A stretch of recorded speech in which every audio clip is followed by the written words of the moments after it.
What is up? Hopefully you guys are having a wonderful day. Back with some more Final Fantasy 16, and with the DLC of RisingTide just dropping yesterday, I figured it'd be a good time to talk about it. But unfortunately, as you can probably tell by the title, I did not enjoy my experience. Not that I think it was the absolute worst thing in the world I've ever done. No, not that.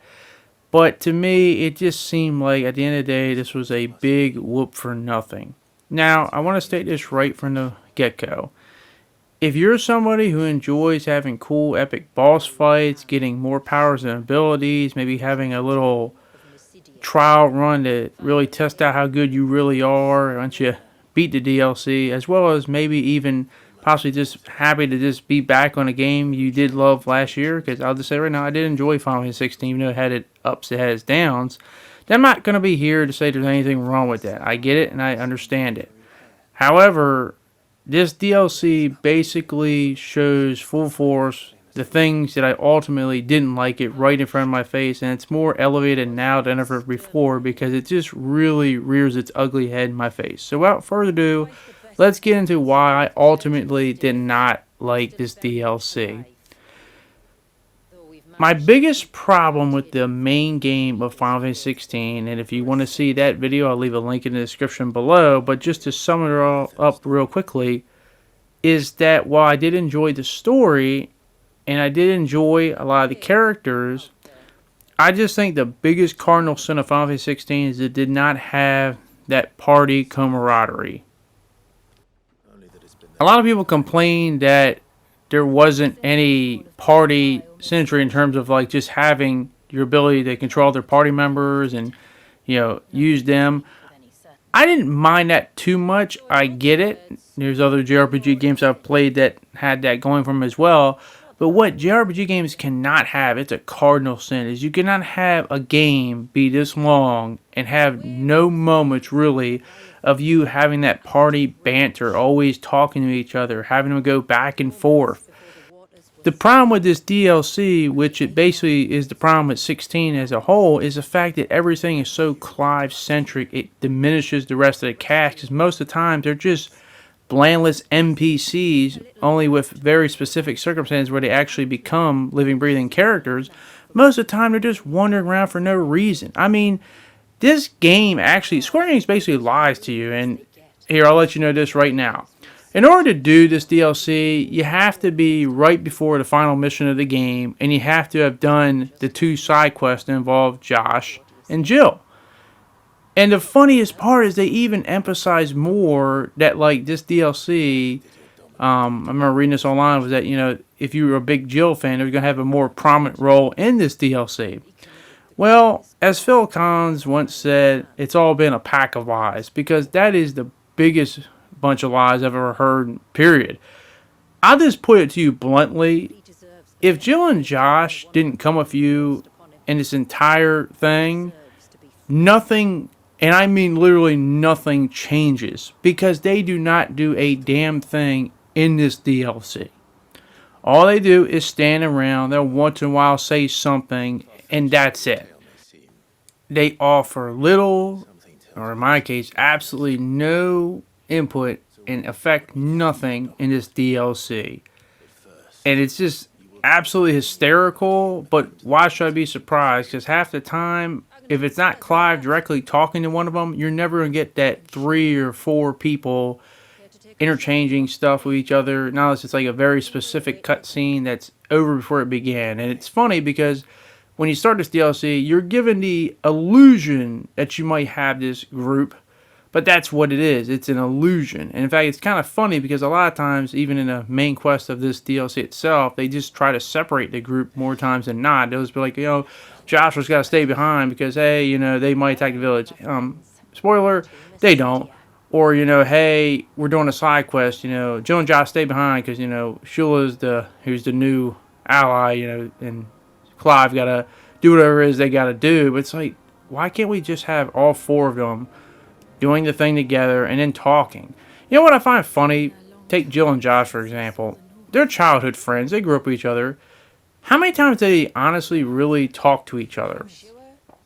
Like, really interchange and talk to each other. Not like a one, sentence response, something like that. Like really talk to each other throughout the entire game. It's not a lot at all. I mean, I feel like Clive has interacted more with Shula in this short DLC than Jill and Josh ever exchanged words throughout the entirety of the game. And you know what the funny part is? It'd been really cool. Am I just how I would have done this? Why not have, since it is the end of the game where the only time you can really do this DLC, why not have Dion join the group and have Gav or Uncle Byron? It would be really cool to have the whole group here just talking, learning about the new world, interchanging stuff, and having side quests that actually involve them and stuff. But no, they don't. Just for, an argument's sake, just imagine with the recent release Final Fantasy VII Rebirth that you just played it, but it was just all over Cloud. Like, the only thing that matters is Cloud, and no one else really matters in the group. And the group is never really around, only there as an illusion. But they hardly talk to each other, and anytime that anyone is talking, it's just Clive, or Cloud in this case, with the one person, and they're just interchanging one-on-one instead of like a whole group, and then they just split them up nonstop. Yeah, Final Fantasy VII Rebirth would not be as enjoyable as it is, because that's its greatest strength, is party camaraderie. But it's not all bad in this DLC. As I said, it visually looks impressive. I do like a lot of the backstory with this area, with how it's basically hiding in plain sight, as well as the whole history it built up with Leviathan and the tragedy and how much the Dominant has been suffering basically as an infant. But once again, that was never Final Fantasy 16's problem in terms of having interesting stories and lore. The problem is that you just don't have that group going along for the ride. And then you take a character like Shula, who I like a lot. I think she's a really cool, interesting character. In fact, I honestly love the fact that Clive even compared her a little bit to Sid, saying that, hey, you got a lot like the person who mentored me and who I took up his mentor. And I like the fact that he respected her that much. And I like how the reason she's doing what she's doing, trying to protect the Dominant, even questioning that my actions, will they have deep ramifications or not. What would have been really cool is after Sid died, we had to do this, which I'm just going to say right now, I think this DLC should have been a part of the game, not sold as DLC, because it easily could have been in there, because just a little spoiler for you, it doesn't take very long to beat this DLC, guys. It took me maybe 4 hours, and most of the time it took that long was just because it kept dying to Leviathan, which I'll give you a little hint up here. It's a pretty hard boss fight. It's no joke. Definitely a cool cinematic epic boss fight, but I kept dying to Leviathan, so that's why it took longer than it is, just to do the main quest as well as all the other side quests, and there's 11 of them, I believe, because you get 10 plus the little epilogue quest. It basically takes 3 to 4 hours, honestly, and once again, there's a lot of depth put in a lot of these side quests pertaining to the people you're doing them for, and I'm not going to take away from that, but the problem is that most of the time when you do these quests, it's not like you get a sense of, hey, it's really your group experience, other than Shula, only because, hey, she's the newer character, and she'll interact a little bit in some of the quests.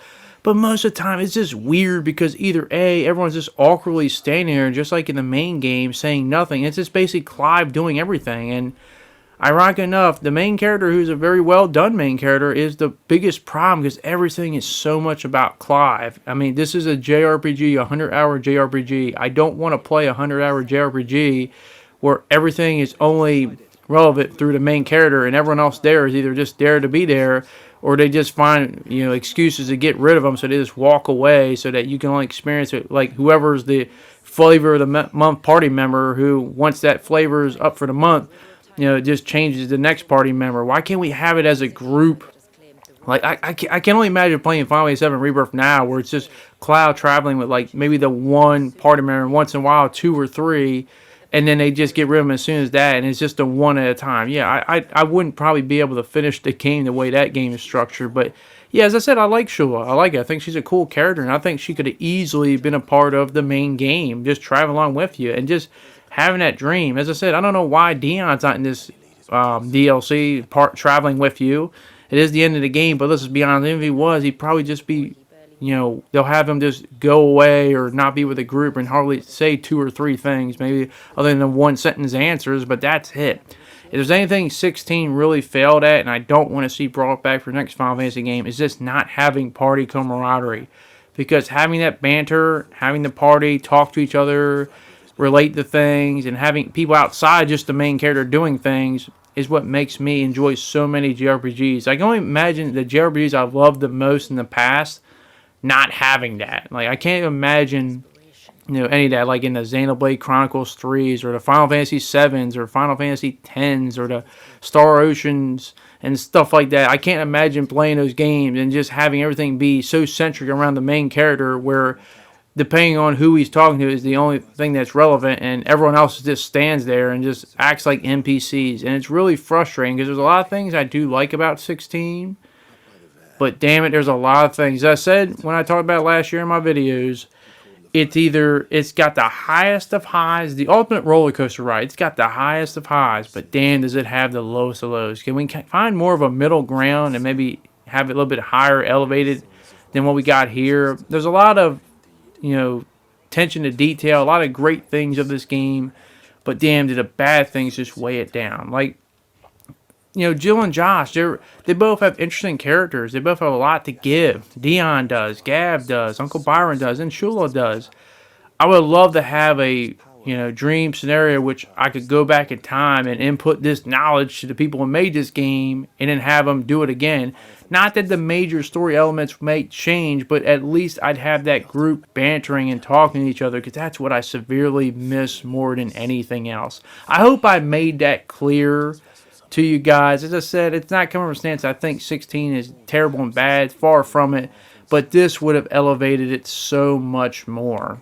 And it's not a knock on Clive, but I look at it like sports. If you're a great teammate, great player, you got to elevate your teammates, bring them up to try to get to your level as they will return the favor and assist and aid you. You just don't have a great teammate make the teammates look worse and bad. And that's kind of how I look at 16. It's a shame because I see the characters being great. They're just never given that opportunity to be great, be awesome. But, as I like to say, that is my opinion. I want to hear your guys' opinion. What did you think about the RisingTide DLC? Do you think this shouldn't have been DLC at all and should have just been in the main game? And do you think just that lack of party camaraderie really hurts not just the main game, but these DLCs as well? Let me know in the comment section down below. But thank you very much for watching. Hope you guys did enjoy this video, and hopefully I can see you guys back on the next one. Thanks, and I'll see you all later. Peace.